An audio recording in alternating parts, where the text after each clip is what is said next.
So I'm Michael Thielmann. I'm a Korean adoptee. I grew up in Minnesota and am now living in Toronto, Ontario, Canada. And so I'm just here to share with you a little bit about my story and really kind of the journey it's been getting reintroduced into the Korean culture, something that was completely foreign to me, and then how that's really affected me in my life. So I was adopted in 1979 and adopted to a white family in a very small town in Minnesota.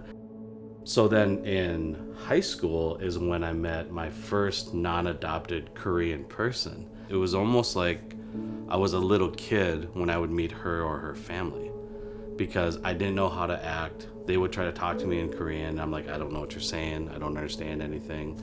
And so it was just this really weird kind of experience of identity in that sense. When I got into my mid-20s, that's when some coworkers of mine went to one of our offices in Canada. And when they came back, they're like, hey, we met this girl. She reminds me of you. I was like, oh, okay. I was like, well, why? She's Korean. And I was like, and? I'm like, is that it, And there was nothing else really. They're just like, oh yeah, she's Korean. And I'm like, okay, whatever. Like, you guys are stupid. It was one of those things where I was like, you guys are so dumb.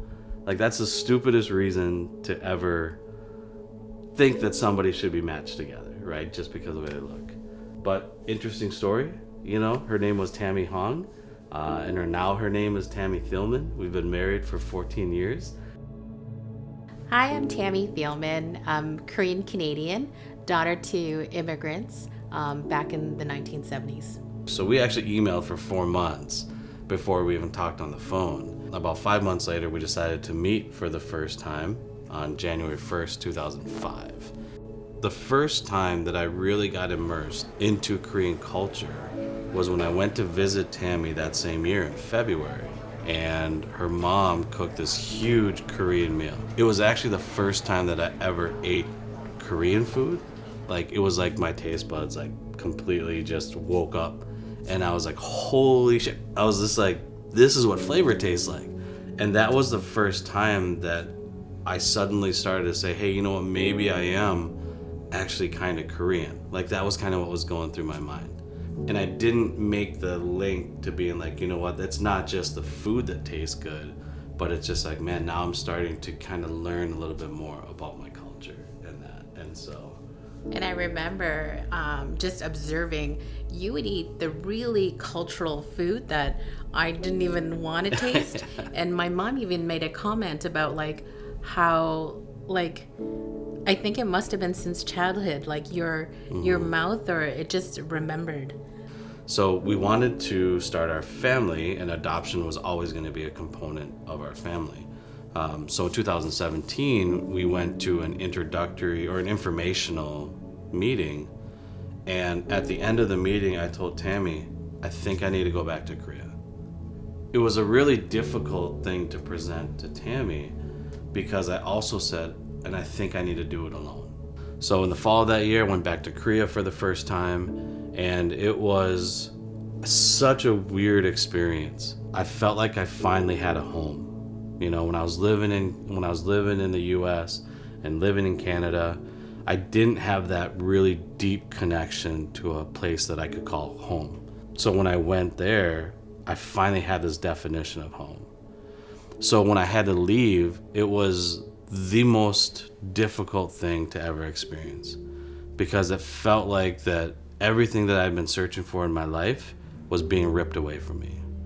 And then I started to have anger and resentment, and I knew it wasn't right, but that's how I felt. I was just like, because of my job, because of Tammy, because of my family, I'm leaving all this stuff that brought so much joy and comfort. And so when I got back, it was terrible. I was in a really, really, really terrible space. I think it's really challenging as a partner to see just the different emotions that Mike was going through. And it was so difficult for him to even articulate what those emotions were. And I think for me, it was just really having an understanding, not taking things personally. And, I started my own kind of journey alongside him, with kind of my own healing or my own individualization as a partner. And it was through that when I recognized that, this is Mike's journey. This isn't anything that I need to kind of own. And I think because of my deep-rooted faith that I have, it's something that I remember having a conversation with God one day, and I was like, okay, like, I don't know what to do. If it's in your will to, like, for me to release Mike so he can be healed, I was like, let it be. Yeah. And it was the darkest time in our life, and I think it was definitely in our relationship and in my life. And so, but then in 2019, I made the decision to go back for like 8 weeks because I knew that I had to go back.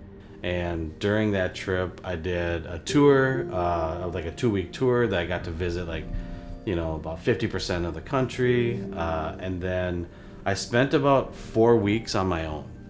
And during those 4 weeks, I went to a lot of these different villages. I did try to do a lot of birth family search. I did some interviews and things like that. Nothing came about from it specifically for biological family, connecting or anything. But I really got connected with the country itself and the culture itself. So there was a lot of healing that kind of came from that. And so when I came back from that trip, I think both Tammy and I were nervous that I might fall into that same deep hole like I did last time. But I didn't. I felt a lot more at peace. So that's really where getting integrated into the culture in a kind of this day-to-day routine ended up being such a impactful thing for me to be able to learn about that, but also really appreciate what I've got now and to really appreciate the people that I've met along the way. I don't think I'll ever not feel a void, That is where I'm at now. I'm still going to be searching. I'm still going to want to try to find biological family. Like, again, that'll never go away. But I definitely have a much better understanding about who's in my life now and the value that everybody has brought into my life. And so, yeah, that brings us to date.